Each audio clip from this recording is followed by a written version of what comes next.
Hello and welcome to Drunk on Tea. Painting faces is one of the more daunting tasks in miniature painting and something a lot of people still don't feel comfortable doing. I tend to paint my faces by using a base, shade and carefully placing highlights method, but I've recently seen a different style that could make the whole process a lot simpler. The clown paint method, or using contrasting undershading to make the tone of a miniature's face look more natural. Much like with clown makeup, this method brings out the features on a face using bright colours to show where the light hits, areas that have more blood flow, and areas of shadow or beard stubble, which can then be glazed over with a skin tone to, in theory, give a natural and realistic looking face really quickly.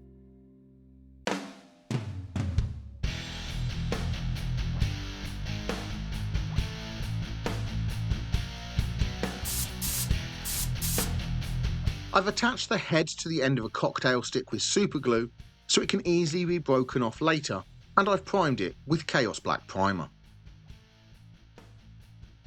These are the three colours for the undershading: Uriel Yellow for the bright areas, Evil Sun Scarlet for areas with more blood flow, and Calgar Blue for the colder areas in shadow. Along the forehead here, I'm going to paint the yellow, as this is the area that catches the light the most and so is often the brightest on a face. Along the middle, I'm going to use red, as the cheeks and nose have a lot of blood vessels in them and can often have a redder appearance. Think rosy cheeks or a red nose in the cold. And along the chin, I'm going to paint a band of blue, as this part is often darker with shadow or stubble. Together, these three colours should work well as undershades to the face. First, with the yellow, I'm painting a thin layer across the forehead. As this model has hair, I'm painting this up to the hairline and down to the eyes. I'm making sure this band runs all the way across the face from both sides as well. I'm keeping the paint thin so I don't obscure any of the detail and slowly building up in a few layers until I get a solid coat of yellow. This method is very different to how I normally paint faces, but if it works, it should be a really easy way to get consistent looking faces across an army. Although I'm applying multiple thin layers, I'm not worried if some black remains in the deepest recesses, as this will add to the effect and give the impression of the wrinkles being darker once it's finished. With the yellow applied, I've got a solid bar going along the forehead of the mini. Now with red, I'm painting a band across the middle of the face. I'm leaving the recesses for the eyes dark, but making sure I get all over the cheeks, nose, and onto the eyebrows a bit as well. All of the areas of the face that have those blood vessels just under the skin, so the reddish look should come through. I probably could have gone up onto the eyebrows a bit more with the red and painted over the yellow. As with all techniques, the more I do this, the better I'll get at learning where to place the colours for the best results. I'm also making sure I catch the ear here as well. On this Space Marine, one ear is covered up, but I'm catching the exposed one with red, as that's another area with a lot of blood flow. I'm building up to a solid coat of red over a couple of layers, making sure I don't obscure any detail, but I do want a solid red colour, especially on those areas that naturally have a more reddish colour to them on the face. With the red band applied, there is just one more undershade to apply to this very odd looking face. With the blue, I'm painting the lower third of the face, the areas in shadow or that would have stubble on them. I've heard if you're painting a female, green works well here, so it doesn't give the impression of a 5 o'clock shadow. Let me know in the comments if you would like to see me try that. I'm avoiding painting into the mouth here, but making sure I get the lower lip, although this is another area that perhaps could have been painted red. I'm also painting under the chin of the model as well with the blue. Once again, I'm using a few thin layers to build up the colour, and I'm not worried if any of the deeper recesses are still black, as that will just add to the contrast later on. With the blue applied, the face is looking rather strange at the moment. At this stage, I can't see how this will work. With some yellow again, I'm catching the tip of the chin, as well as the tip of the nose with a small bit of yellow, as these are prominent areas and would catch the light, so I'm using the yellow now to brighten them up. With the extra yellow applied, the clown makeup is complete for the undershading on this face. Next up is to add a skin tone on top. I'm using Cadian flesh tone for this, which I've thinned down to a glaze consistency. I'm going to carefully glaze this over the face. I want to keep this very thin so the colours underneath can still show, which will give our detail and highlights to the face. You can see how those colours are adding a tonal difference to the Cadian flesh tone, so rather than the face being a single colour, there is a variation to it. The yellow is really brightening up the skin.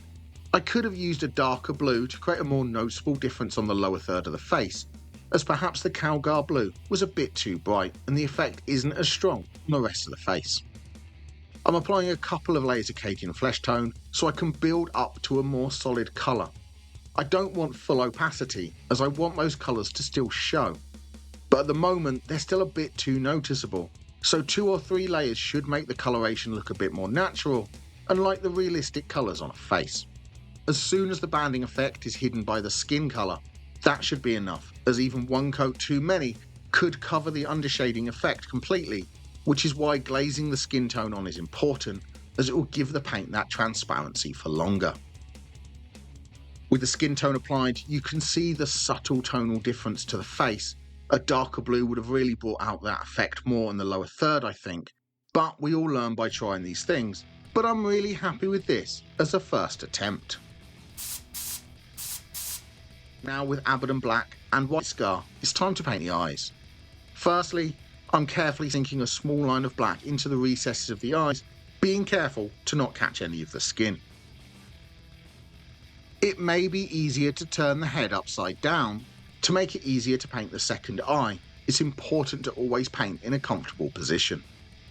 Now with white, I'm painting a smaller line inside the black I just painted. I'm trying to keep this as central in the black as possible. If a mistake is made here, it can be tidied up by painting over it with black again. I'm also painting the teeth with white as well here, keeping my brush under control so I don't accidentally paint over any of the skin. Finally, with black again, I'm painting a small vertical line in the middle of the white to act like a pupil. By having the pupil separate the white fully, it makes it a lot more forgiving if you don't get the lines looking in the exact same direction. Whereas if you try to paint just dots in the white, there's a higher chance of the model ending up looking cross-eyed.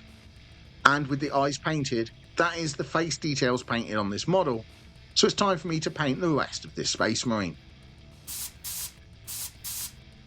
This is the rest of the Space Marine I've painted. I've just painted up an Ultramarine as I normally would and applied some simple edge highlights to the armour to give it a crisp and clean looking paint scheme.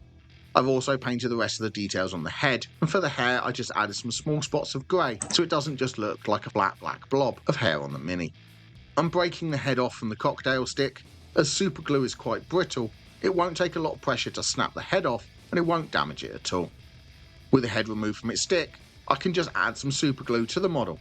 I'll have to use super glue as the 2 areas that I need to join have been painted, so plastic glue won't have anything to allow the parts to bond. And I'm just putting the head into place, making sure he's looking in the right direction by turning the head to where I want it and holding it until the glue bonds. This should just take a few seconds and the head will stay in place. There is a bit of working time with super glue, so you can still line parts up as you want, like getting the sergeant to look like where his gun is aiming, at least slightly. And that's it. I was really impressed with how this effect works, a really quick way to get shadow, tone and highlights to skin. I would use a darker blue next time, and bring the red over the eyebrows more and onto the bottom lip. But for a first attempt, I'm happy with the result. So what do you think of this method? Did you think it would work as well as it did? And will you try it out for your minis? Please let me know in the comments down below. Please also don't forget to like and subscribe for more hobby content and see me test out new tips and techniques. And happy painting!